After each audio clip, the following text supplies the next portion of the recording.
Well, there was a Christian lady that had to do a lot of traveling for her business. So she did a lot of flying. But flying made her nervous.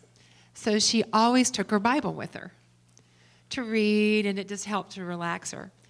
And one time she was sitting next to a man when he saw her pull out her Bible, and he gave a little chuckle and went back to doing what he was doing. And after a while, he turned to her and asked, "You don't really believe all that stuff in there, do you?" And the lady replied, "Well, of course I do. It's the Bible." And he said, "Well, what about that guy that was swallowed by the whale?" And she replied, "Oh, Jonah, yeah, I believe that. It's in the Bible. It really happened." And he asked, "Well, how do you suppose he survived all that time in that whale?" And the lady said, "Well, I don't really know. I guess when I get to heaven, I'll ask him." "Well, what if he isn't in heaven?" the man asked sarcastically. And she said, "Well, then you can ask him then." I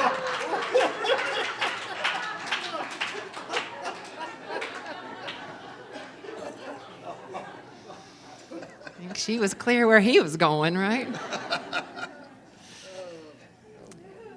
Well, I'm continuing my exploration with you on the Bible because, I've heard from you that you enjoy this metaphysical interpretation. And I got to tell you, I enjoy it too. It's really fun because I think especially, as we look at, many of us grew up really believing that the Bible was the real deal, the absolute word, unadulterated word of God, and that everything happened. Well, and as I have studied, I went to ministerial school, and, these unity heretics, but what I've learned is that regardless of whether we think things actually happened, that there's always a truth that we can glean from it. And so I wanted to take a story that I think we've all heard and find the meaning in it for us today. And so the story is Jonah and the whale.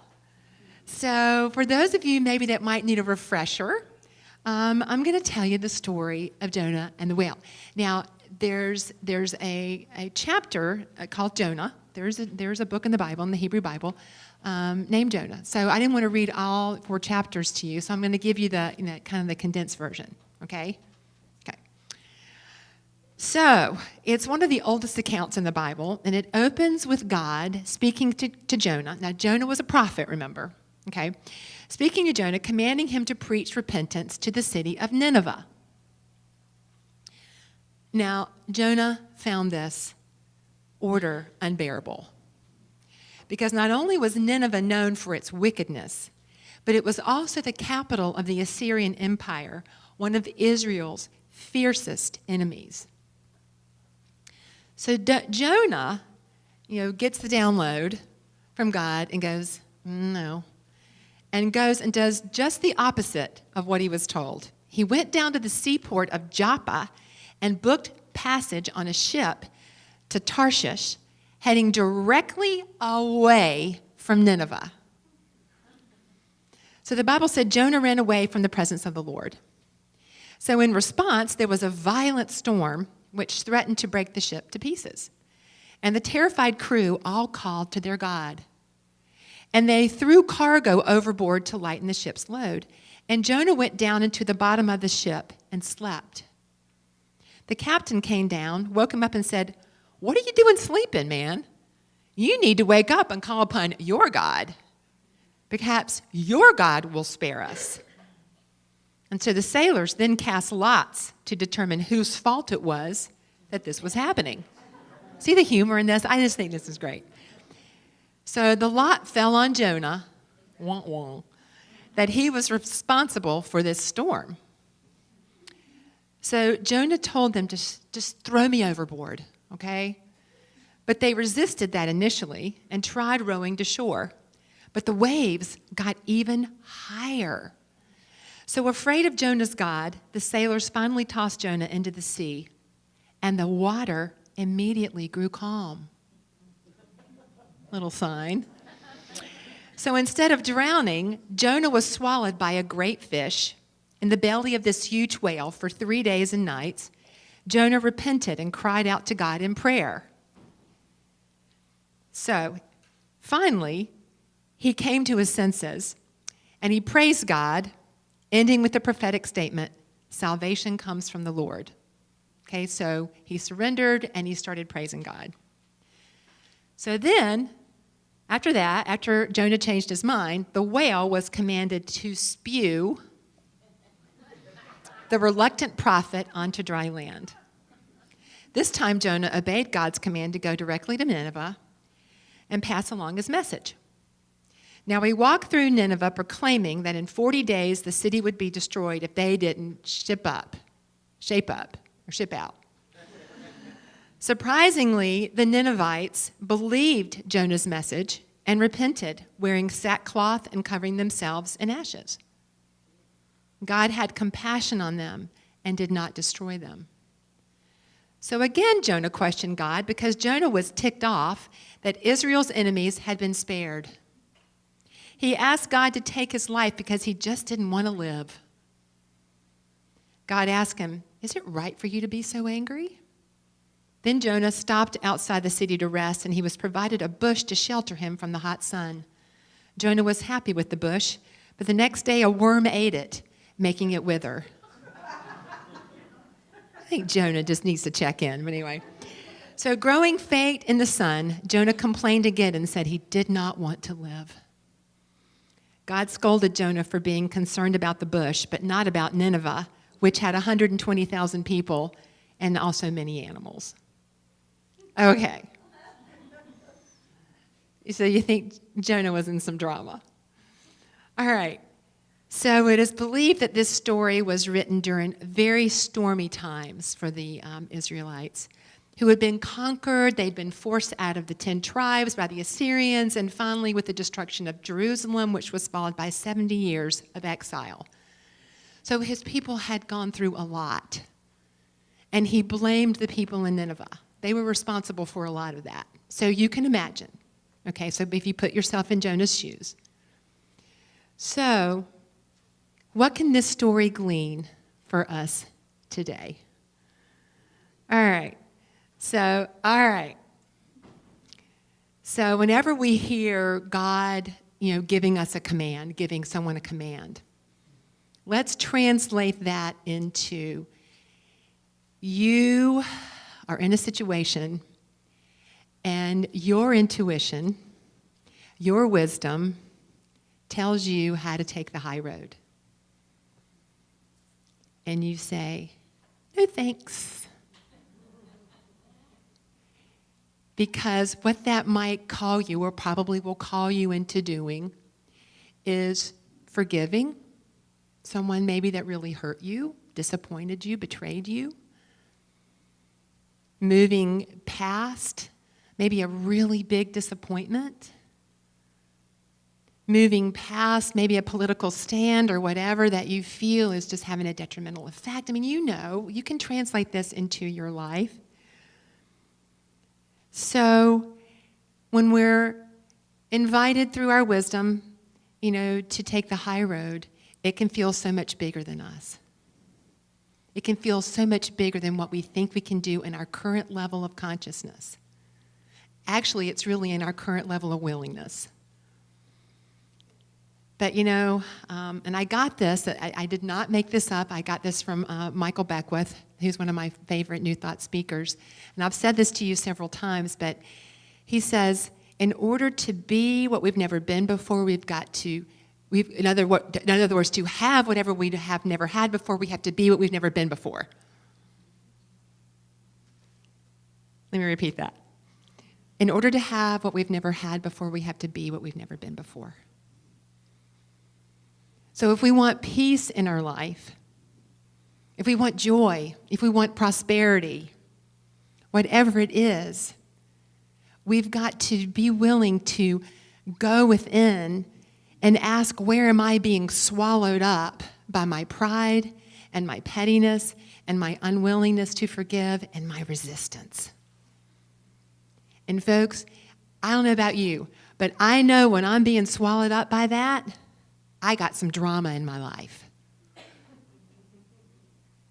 Yeah, because what happens is that when we get stuck in those places, those old places of unforgiveness and holding on and resistance, it can feel like life can take us over. And that's the significance of the whale.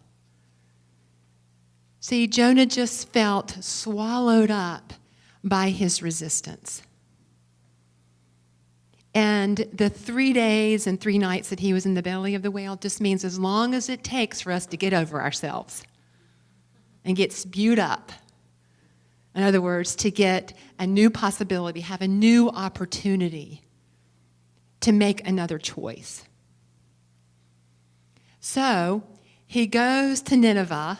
He finally gets over himself. He surrenders. He's in a space of non-resistance, and he follows his wisdom, and he does what's his to do, and then he gets ticked off. Now, how many of us, when maybe we do the right thing, maybe we might forgive, or we might, reach out and take the high road in a situation and forgive someone, but all of a sudden that person starts having an amazing life. That person gets a raise, or that person is really successful, or whatever, and it's like, wait a minute. I'm not having that. Yeah. How many of us can just not really celebrate, the joys of someone that maybe we've forgiven? All of a sudden, they just start launching. Yeah, and so the story is a reminder for us that there is no private good. There's no private good, folks. It can't be good for someone else and not be good for us. And we know, in your heart, I know in mine, that when I can take the high road in something, it always does more for me, it feels like, than it does for the other person. But then, the drama. I just don't want to live if it's not the way I want it to be.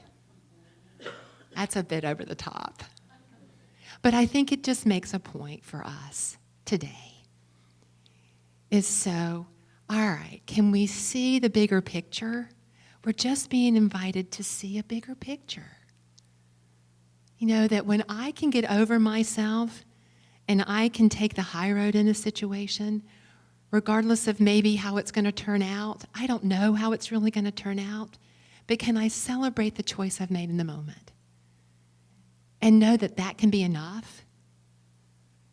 It's enough. Can it be enough for us to say yes to letting go of resistance, to saying yes to taking the high road, and knowing that if it's good for me and my own peace of mind, it has to be good for all. See, I think we're being invited right now too, especially folks, to take the high road. Because it is possible for us to have a world that works for all. See, Jonah was being invited to create a world that worked for everybody, even people that he considered to be his enemies, even people that he considered to be very different from him and have different values. What's possible, I believe, is a world truly that works for all. And I know that it's possible when each of us does our own individual answering of the beckoning of our wisdom. I think our inherent wisdom is beckoning us. And you know what that is for you in your own life. Where are you being invited to take the high road? Because, folks, when you do it, you're doing your part to create a world that works for all.